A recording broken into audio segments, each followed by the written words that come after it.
नमस्कार प्रेक्षको, मराठी महाराष्ट्रामध्ये आपल्या सगळ्यांचं स्वागत आहे। मी संग्राम। आज तिसऱ्यांदा मनोज जरांगे पाटील हे पुन्हा एकदा उपोषणासाठी आंतरवाली सराटीमध्ये बसलेले आहेत।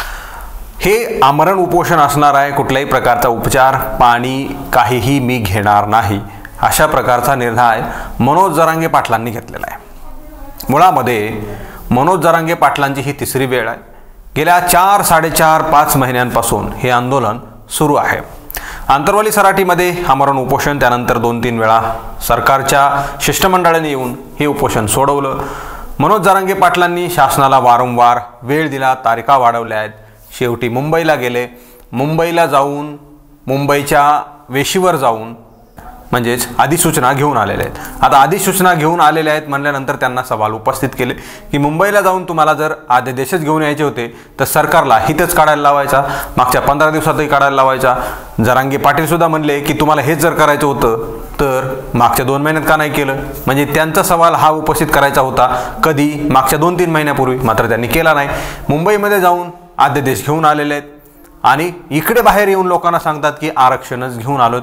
मुंबईला जात असताना असं म्हणायचे जरांगे पाटील की ही शेवटची लढाई आहे आणि नंतर आपल्याला कुठंही बाहेर निघायची गरज नाही, कारण मुंबईला गेल्यानंतर आरक्षणच घेऊन आपण येणार आहोत आणि मागे हटणार सुद्धा नाही आहेत। मात्र बाहेर आल्यानंतर, गावाकडे आल्यानंतर माध्यमांसमोर ते असं म्हणतात की मुंबईला जाऊन काय घमेल्यामध्ये, टोपल्यामध्ये, पोत्यामध्ये आरक्षण ठेवलेलं नव्हतं, ते उचलून लगेच घेऊन यायचं। ही 4 महिन्यांपासून आम्ही सांगतोय। हा प्रक्रियेचा भाग आहे, कायदेशीर प्रक्रियेचा भाग आहे।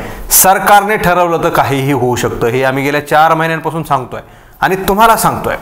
मात्र तुम्ही आम्हाला 4 महिन्यानंतर या सगळ्या गोष्टी सांगतायत की प्रक्रिया असते, ते काही टोपल्यात घमेल्यात ठेवलेलं नसतं। हे आम्ही तुम्हाला 4 महिन्यापूर्वी सांगितलेलं आहे। मात्र तुम्ही 4 महिन्यांपूर्वी अनेक वेळा सरकारला वेळ दिलेला आहे आणि तो का दिलेला आहे याचं उत्तर अजिबात तुम्ही दिलेलं नाही।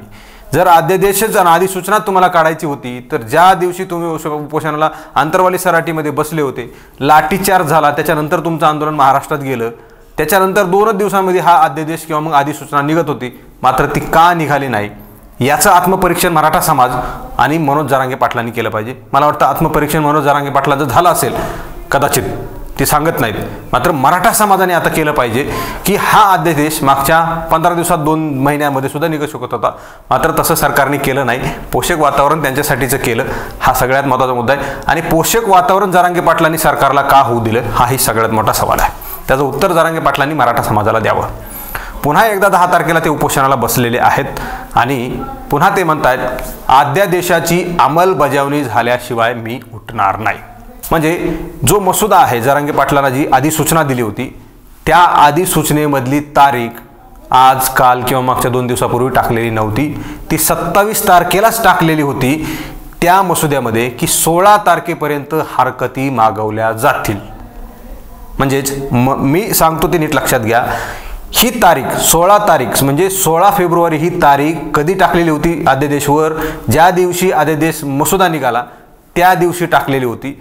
आणि तोच मसुदा हातात घेऊन मनोज जरांगे पाटील वाशीच्या त्या मैदानामध्ये वाचत होते आणि तिथून त्यांनी सांगितलेले आहे की या 16 तारखेवर अध्यादेशावर हरकती मागवल्या आहेत आणि नंतर आपल्याला निर्णय घ्यायचा आहे। मात्र पुन्हा एकदा मी नेहमी म्हणतोय की जरांगे पाटील वेळोवेळी स्टेटमेंट बदलतायत आणि काहीही निर्णय बदलतात। त्यांना वाटतं की कुठल्या तरी चावडीवरची बैठक आहे। एकीकडे ते म्हणतात करोडो लोक आमच्या सोबत आहेत, मात्र करोडो लोकांना अशा प्रकारची हुलकावणी देणं अत्यंत चुकीचं आहे, ही मी अनेक वेळा सांगितलेलं आहे। आणि ते त्या दिवशी म्हणत होते की 16 तारखेपर्यंत आपण थांबू आणि 17 तारखेनंतर हरकती मागवल्यानंतर त्याचं अंमलबजावणी करून घ्यायची जबाबदारी माझी आहे। मी जोपर्यंत जिवंत आहे तोपर्यंत अध्यादेश निघाल्याशिवाय शांत बसणार नाही आणि इंचही मागे हटणार नाही।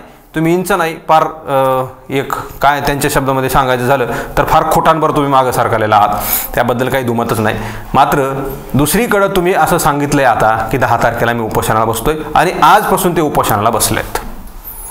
मागच्या 2-3 दिवसांपूर्वीचं एक भाषण आहे, त्या भाषणामध्ये ते असं म्हणतात मंगळवार बुधवारची बैठक जी मंत्रिमंडळाची असते ती सोमवारी का लावली, तर आपल्या रेट्यामुळे आणि मी 10 तारखेला उपोषणाची तारीख जाहीर केल्यामुळे, मी उपोषणाला बसणार आहे हे जाहीर केल्यामुळे सरकार फार पळायला लागलेलं आहे। त्यांच्या तोंडूनच हे आहे का की ते काय म्हणलेले आहेत। म्हणजे मी 2 तुम्हाला व्हिडिओ दाखवणार आहे। अगोदरचे 3 दिवसापूर्वीचे आणि कालचा व्हिडिओ म्हणजे उपोषणाला बसण्याच्या पूर्वसंध्येचा एक व्हिडिओ दाखवणार आहे तुम्हाला मी आणि 3 दिवसापूर्वीचा एक दाखवणार आहे. म्हणजे तुम्ही ते दोन्ही व्हिडिओ आता पहा.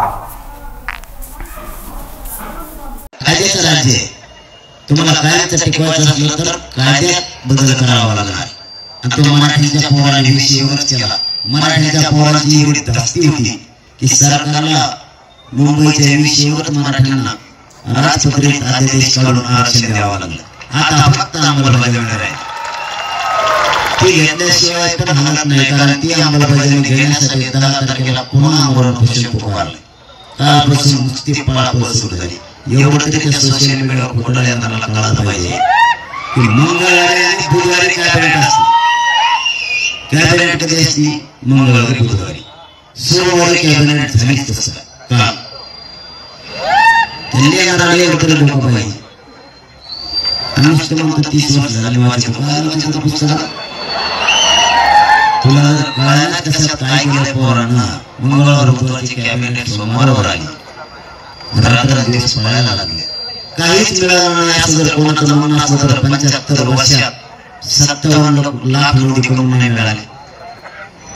39 लाख मराठ्यांना आतापर्यंत आरक्षणाचे प्रमाणपत्र वाटप झाले आणि एकाकडून काल एक धाराशिव जिल्ह्यातला एक बांधव आला होता.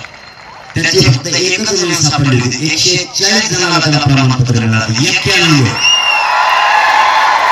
आतापर्यंत 2 करोड पर्यंत आकडा गेला असं सांगणार आहे. सरकार डाटा द्यायला आणखी तयार नाही परंतु 39 लाख पत्रावर 5-5 जरी म्हणलं तरी आतापर्यंत 1.5 करोड पर्यंत मराठा गेला आरक्षणात.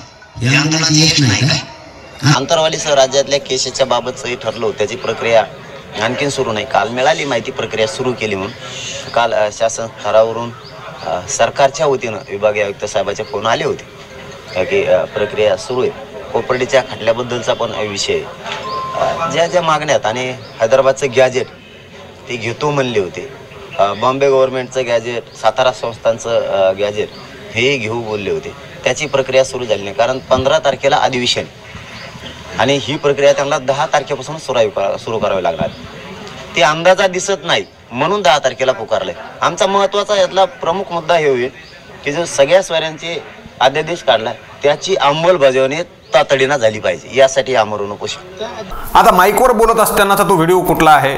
मागच्या ते कुठल्या तरी त्यांची ती सभा होती त्या सभेमधला तो व्हिडिओ आहे. त्याच्यामध्ये ते असं म्हणतात की मी जेव्हा 10 तारखेच्या उपोषणाची घोषणा केली की ते इतकेच पळायला लागलेत, ते तोंडावर पडूस तर पळायला लागलेत सरकार आणि सगळ्या गोष्टी झालेल्या आहेत. कसं कधी म्हणतात ते? मागच्या 2 दिवसापूर्वी काय म्हणतात? सरकार फार पळायला लागलेलं आहे आणि जी कॅबिनेटची बैठक असते मंगळवार बुधवारची ती सोमवारीच झाली. कोणामुळे? मराठा समाजाच्या पोरांमुळे आणि रेट्यामुळे. मात्र मी त्या मागच्या रिपोर्टमध्ये सुद्धा सांगितले की त्या कॅबिनेटच्या बैठकीमध्ये या मसुद्यावर कुठल्याही प्रकारची चर्चा झालेली नाही किंवा अधिवेशन बोलवण्यावर सुद्धा कुठल्याही प्रकारची चर्चा झालेली नाही. मात्र तरीसुद्धा जरांगे पाटील काय म्हणतात की ते फार पळायला लागलेत. आता दुसरा तुम्ही व्हिडिओ पाहिला असेल तो बाईट देत असताना चॅनलची, त्यांनी काय म्हणलं? सरकारने आम्ही जे काही त्यांना मुद्दे सांगितले होते ते कुठलेही अंमलात आणलेले नाहीत. कायद्याच्या बाबतीमधले जे काही गुन्हे मागे घ्यायचे होते ते त्यांनी घेतलेले नाहीत. म्हणजे सरकारने कुठल्याही प्रकारचं काम केलेलं नाही. मनोज जरांगे पाटलांच्या आंदोलनामुळे किंवा मग त्यांच्या तरुणांच्या रेट्यामुळे काहीही काम केलं नाही असं कुठल्या व्हिडिओवरून वाटतं? कालच्या त्यांच्या बाईटवरून वाटतं. मात्र 2 दिवसाचा व्हिडिओ जर आपण पाहिला तर ते म्हणतात फार सरकार पळायला लागलेलं आहे. म्हणजे सरकारच्या बाजूने किंवा मग सरकारच्या बाजूने राहून सगळ्या गोष्टी केल्या जात आहेत का असा संशय फार बळावतोय. तुम्ही एकीकडे सरकारची तरफदारी सुद्धा करत आहात, सरकारला फार ते पळतायत म्हणून सांगत आहात, मात्र समाजाला वेड्यात काढण्यासाठी तुम्ही सांगतात की ते आता कामच करत नाहीत आणि मला 10 तारखेला म्हणून उपोषणाला बसायचं आहे. मी अनेक वेळा म्हणलेले तुम्ही डबल ढोलकीसारखे वागतात. म्हणजे तुमचे स्टेटमेंट सारखं बदलत आहेत. तुमच्यासोबत जसे काही 2-4 लोक आहेत तुमचे सहकारी 5-7 तुम्ही जे नावं घेतले तेच आहेत आणि त्यांना तुम्ही सांगतायत की असं वाटतंय. म्हणजे अनेक लोक तुमच्याकडे आता नजर लावून बसलेले आहेत की पाटलांचा काय इशारा असेल आणि पाटलांनी नेमकं काय आव्हान दिलेलं आहे. या सगळ्या गोष्टी असताना सुद्धा तुम्ही फार चिल्लर घेता स्टेटमेंट बदलायला.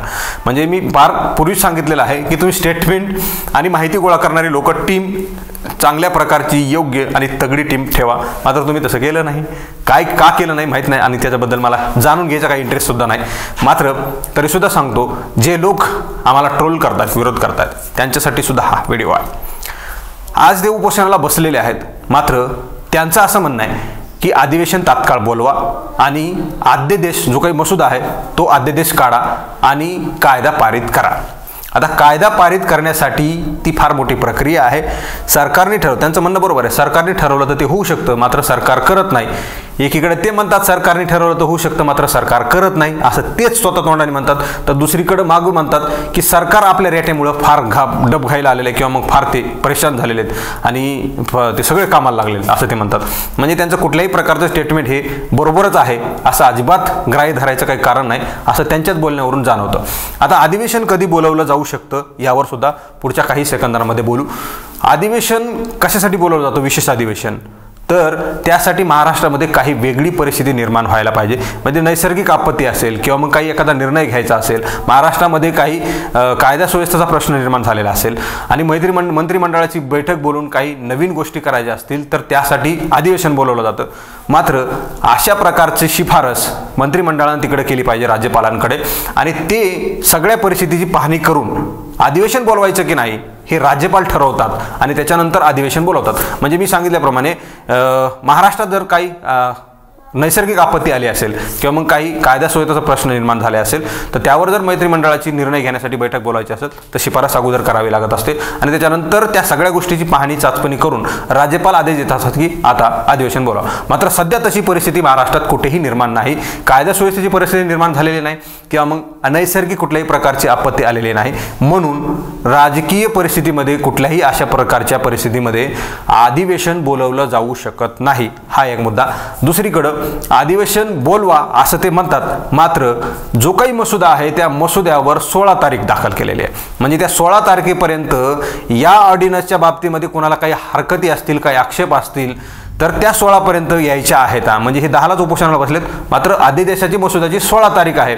ती 16 तारीख आल्यानंतर त्याच्यावर कुणी किती आक्षेप नोंदवलेले आहेत आणि त्या आक्षेपांचं नेमकं काय म्हणणं आहे याचं निराकरण केलं जाईल, त्यावर चर्चा केली जाईल आणि ते नंतर मंत्रिमंडळामध्ये जाईल आणि त्याच्यावर नंतर सभागृहामध्ये अधिवेशन बोलवलं जाईल आणि त्याच्यावर चर्चा होईल आणि तो नंतर कायदा पारित करायचा की नाही हे नंतर ठरवलं जाईल.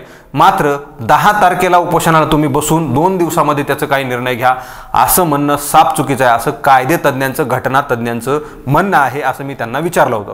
मात्र या सगळ्या गोष्टी होत असताना सुद्धा पुन्हा जरांगे पाटील उपोषणाला बसलेत. म्हणजे नेमकं काय, मी अगोदरच सांगितलेलं आहे 2 मिनिटापूर्वी की मसुदा तुमच्या हातात 27 तारखेला दिला होता. त्या तारखेला सुद्धा त्या मसुद्यावर 16 फेब्रुवारी हरकती घ्यायची तारीख होती. काल परवा त्याच्यावर टाकलेली नाही म्हणून ते तुम्हाला माहीत नव्हतं आणि तुम्ही माहीत नसल्यामुळे आज 10 तारखेला उपोषणाला बसतात. हे साप खोटं चुकीचं आहे आणि समाजाला दिशाभूल करणारं आहे, समाजाची दिशाभूल करणारं आहे, समाजाला वेड्यात करण्याचं काम आहे. म्हणजे तुम्हीच मसुदा हातात घेतलाय, वाचून दाखवला, तारीख वाचून दाखवली की 16 पर्यंत हरकती मोजवायच्या आता आणि हरकती आल्यानंतर याचं कायद्यामध्ये रूपांतर होणारच आहे आणि हा पट्ट्या कायद्यामध्ये रूपांतर घेतल्याशिवाय शांत बसणार नाही असं तुम्हाला स्टेटमेंट तुमचं वाशीमध्ये होतं. मनोज जरांगे पाटील पुन्हा 10 तारखेला उपोषणाला कशामुळे बसताय, लोकांना वेड्यात काढायला? असा सवाल आता महाराष्ट्रामधून विचारला जातोय. अंमलबजावणी करणं तितकं सोपं नाही. मग तुम्ही उपोषणाला मी सांगितलं तसं त्यासाठी बसलायत का की 16 तारखेला त्याच्यावर हरकती आणि नंतर 6 महिन्याचा कालावधीत कधी सरकार त्याच्यावर विचारणा करू शकतं किंवा मग ते ऑर्डिनन्स काही मसुदा आहे तो रद्दही करू शकतं, काहीही निर्णय सरकार घेऊ शकतात किंवा मग लोकसभेच्या आचारसंहिता लागल्या तर सगळ्या गोष्टी फार रेंगाळल्या जाऊ शकतात. म्हणून मनोज जरांगे पाटलांनी 10 तारखेला तो उपोषण सुरू केलंय असं मी कालच सांगितलं होतं आणि आजही तेच माझं म्हणणं आहे. समाजाला वेड्यात काढू नका. गोरगरीब, जसं तुमच्या शब्दात जर सांगायचं झालं तर गोरगरीब आणि भोळेबाबडे लोक आहेत, त्यांना जे तुम्ही सांगताल तेच पटतंय. मात्र तुम्ही त्यांना खरंच काळजातून खरं सांगितलं पाहिजे. तुमच्यावर लाखो लोकांचा विश्वास होता, त्यातले अर्धे संपलेत. जे राहिलेले अर्धेत ते जर तुम्हाला टिकून ठेवायचे असतील तर त्यांना तरी खरं बोला आणि मग समाज तुमच्या पाठीमागं राहील. म्हणजे ते लोक आम्हाला शिव्या देतात की तुम्ही जरांगे पाटलाच्या विरोधात बोलताय ना, आमची एक लोक आले तर येऊ द्या, आम्हाला सर्टिफिकेट मिळालेत. सर्टिफिकेट मिळालेले आहेत मात्र ते व्हॅलिड व्हायचे आहेत. ते कधी व्हॅलिड होणार आहेत की नाही व्हॅलिड, त्याला चॅलेंज करण्यात आले कोर्टामध्ये, त्याच्यावर सुनावणी होईल. बरं, सर्टिफिकेट ओरिजिनल जरी असले तरी त्याला कोर्टात चॅलेंज केलेलं आहे आणि त्याच्यावर सुनावणी होईपर्यंत ते स्थगित असतील ना मित्रांनो, लक्षात घ्या ना. आणि त्या सर्टिफिकेटवर एखादा पोरगा नोकरीला लागला किंवा मग जसं जरांगे पाटील म्हणतात की 57 लाख गुणिले 5 म्हणजे 2 कोटी लोक आरक्षणात आज गेलेले आहेत आणि त्या 2 कोटींपैकी जवळजवळ 10,000 लोक नोकरीला उद्याच्या भरतीमध्ये लागले आणि सर्टिफिकेट चॅलेंज करण्याची तारीख आली, बोर्डावर आली, सुनावणी थांबली आणि ते सर्टिफिकेट जर अवैध ठरले तर त्या 10,000 पोरांनी काय करायचं? त्यांनी आत्महत्या करायच्या का? सर्टिफिकेट व्हॅलिड कधी व्हायचे? यासाठी कधी लढा उभारणार आहेत? यावर कधी बोलणार आहात तुम्ही? त्या विद्यार्थ्यांनी नेमकं काय करायचं हा सवाल माझा आहे. आणि माझ्यासह तमाम मराठा समाजाचा जे सुशिक्षित आहेत, जे कायदे पंडित आहेत, ज्यांना कायदा माहीत आहे, जे कायदे तज्ज्ञ आहेत, अशा लोकांचा सवाल आहे. आणि तुम्ही म्हणता ते कोण कायदे तज्ज्ञ आहेत माझ्यासोबत येऊन चर्चा करा. तुम्ही आजपर्यंत त्यांना कधीही बोलवलं नाही आणि आज बोलवलं की तुम्ही त्यांना चर्चा करून घेणार का त्यांची? मात्र ते चर्चा करायला येत असताना तुम्ही त्यांचं ऐकून घेत नाहीत, अशी चर्चा आहे. मग ती काय नेमकी चर्चा आहे हे तुम्हाला आणि त्या लोकांना माहीत आहे. कोण कायदे तज्ज्ञ, घटनातज्ञ तुम्ही आतापर्यंत बोलवलेत? आज तुम्ही आजही सांगत होतात की आम्ही त्या वकिलांनी 3-3 तास त्याच्यावर चर्चा केली. कोण आहे तो वकील? त्यांनी तुम्ही 3 तास वाशीमध्ये चर्चा केली, त्याचं एखादं स्टेटमेंट सांगा मला की हा मसुदा उद्याच्या काळामध्ये टिकणार आहे आणि त्याची जबाबदारी आहे, मी त्याला टिकवून दाखवेलच. जसं तुम्ही म्हणतात तुमच्या शब्दामध्ये काही खरं राहिलेलंच नाही, तुम्ही ज्या एक गोष्टी काल बोलतात आज दुसऱ्या बोलत असतात, म्हणून तुमच्या शब्दावर काही विश्वास राहिलेला नाही असं तुमच्या दुटप्पी भूमिकेमुळे ते लक्षात येतं. मात्र कोणते वकील आहेत स्टेटमेंट देणारे की त्यांनी आजपर्यंत सांगितलेलं आहे की हा मसुदा जो आहे तो कायद्यात अंमलबजावणी करून त्याला चॅलेंज कुणीही केलं जाऊ शकत नाही, करूच शकत नाही, असं म्हणणारा एखादा वकील आहे का? तुम्ही जो किस पाडणारा वकील त्याच्यामधला एखादा सांगा. कुणीही नाही. तरीसुद्धा ह्या सगळ्या गोष्टी तुम्ही रेटून पुढे नेत आहेत, समाजाला दिशाभूल करत आहेत. समाजाचा 4-4.5 महिने तुम्ही वेळ घेतलेला आहे. मान्य आहे, काही लोकांचं म्हणणं आहे सर्टिफिकेट मिळालेले आहेत आणि लोक एकत्र झालेले आहेत. मात्र सर्टिफिकेट करोडो नाही तर फक्त काही हजार सर्टिफिकेट मिळालेले आहेत आणि त्या काही हजारमध्ये सुद्धा पश्चिम महाराष्ट्र, विदर्भ या सगळ्यांमध्ये नवीन सर्टिफिकेट काढलेले आहेत. अशा प्रकारचा शासनाच्या माहितीनुसार सगळा प्रकार उघड झालेला आहे. म्हणून कुठेतरी मराठी 2 कोटी आरक्षणात गेलेत हे म्हणणं सध्या तरी, म्हणजे जोपर्यंत सरकार आकडा जाहीर करत नाही तोपर्यंत अत्यंत धादान खोटा आहे आणि समाजाला गंडवण्याचं स्टेटमेंट आहे असं मी म्हणतो. तुम्हाला काय वाटतं मित्रांनो या सगळ्या व्हिडिओबद्दल? तुम्ही कॉमेंट बॉक्समध्ये प्रतिक्रिया द्या. हा व्हिडिओ तुम्हाला आवडला असेल तर जास्तीत जास्त शेअर करा. चॅनलवर तुम्ही नवीन असाल तर चॅनल सबस्क्राईब करा, बेल आयकॉन प्रेस करा. हा व्हिडिओ तुम्ही फेसबुकच्या प्लॅटफॉर्मवर पाहत असाल तर तिथंही फेसबुकच्या पेजला लाईक करा, फॉलो करा, शेअर करा. धन्यवाद मित्रांनो.